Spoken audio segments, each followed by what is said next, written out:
Gonna do a video today on showing how to put the washers in the bed for the bed bolts.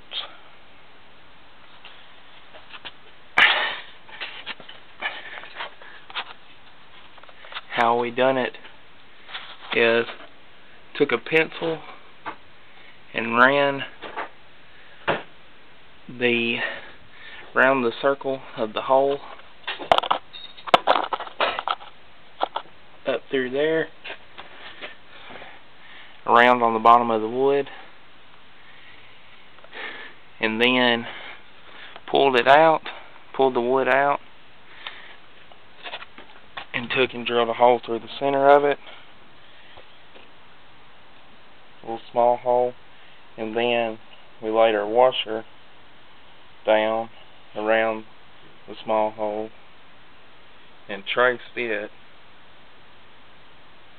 and then what's that thing called that you cut it with? We used the hole saw to do the hole out, then took the wood chisel and chiseled the top of it, and then we just drilled our hole out where it come through, the small hole come through there.